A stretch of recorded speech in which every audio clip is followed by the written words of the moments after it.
I'm putting $20 down as an investment into my woodworking company, and we're gonna see how far it goes.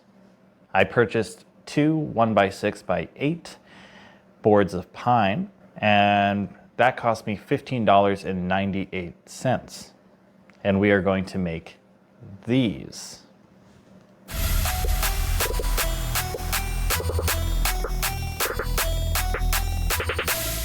That's right, we're gonna make some plant shelves. I really do a lot of things related to plants and shelves.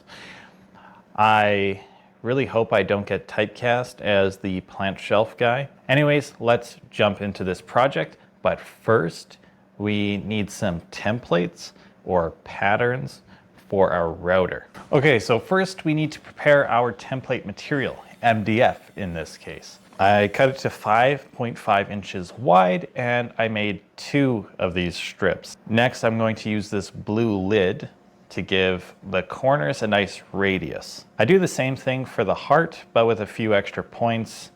A graphic on the screen will give you the measurements. Using my bandsaw, I will rough cut out the template, being careful not to remove any fingers. Next, I'll use my vise to hold a palm router in a stationary position and finesse the radius and sides. I may have viced it a little too hard though.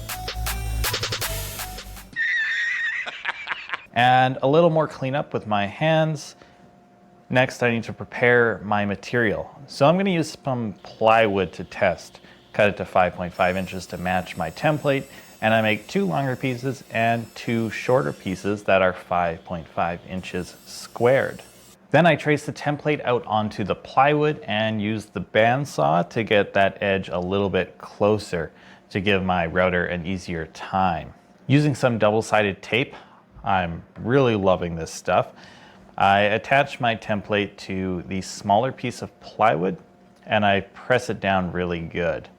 I then repeat the entire process with the heart, trace, cut, tape, attach, and then using more tape, I attach this template to the table with my reference surface on the bottom.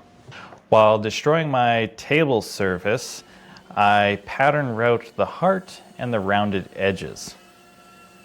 Using these little jigs, I attach the shelf portion to the back plate, first pre-drilling a couple holes and adding some screws, and repeating the same process with the heart, except the holes are closer together.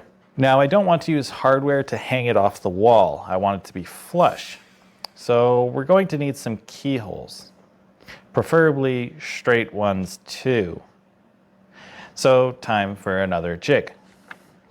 I sandwich my router in some MDF, and using some tape, I attach those pieces sort of close together and then plop a scrap sheet of plywood on top of it, and I drill a hole, grab my jigsaw and get nice and close to the edge, and that's to save my router from working too hard again, and I flush it up all nice.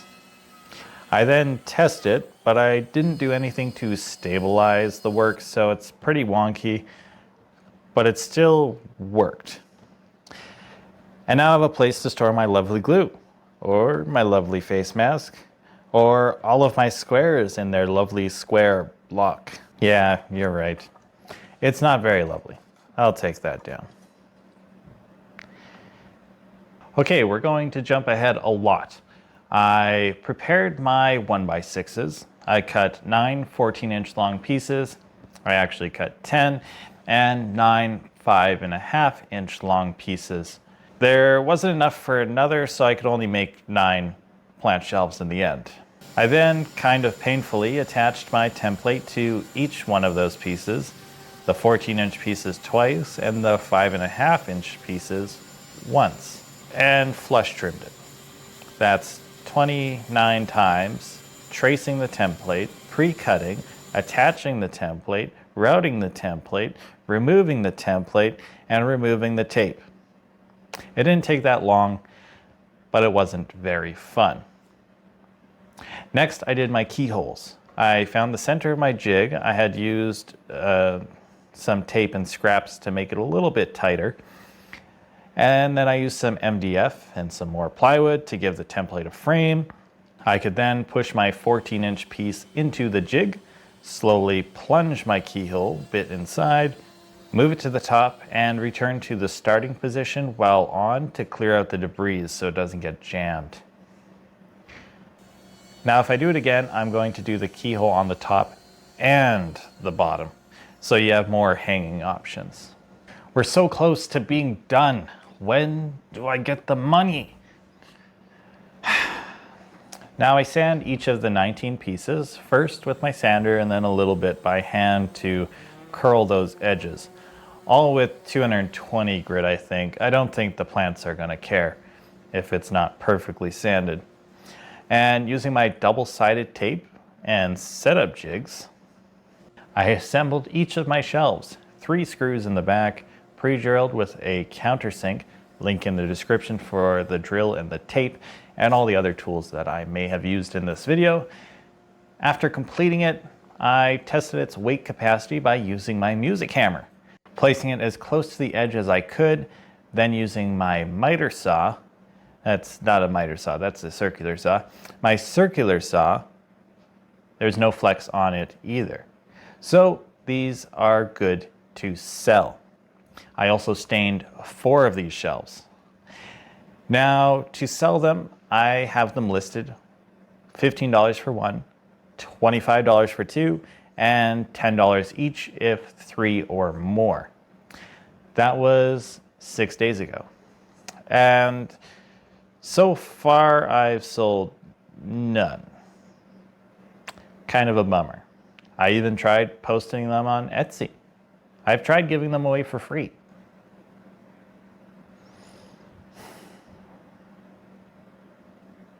So I guess my kids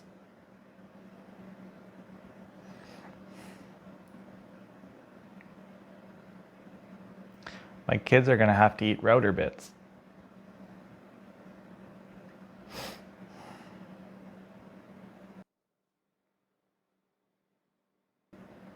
Nah, it wasn't all that bad.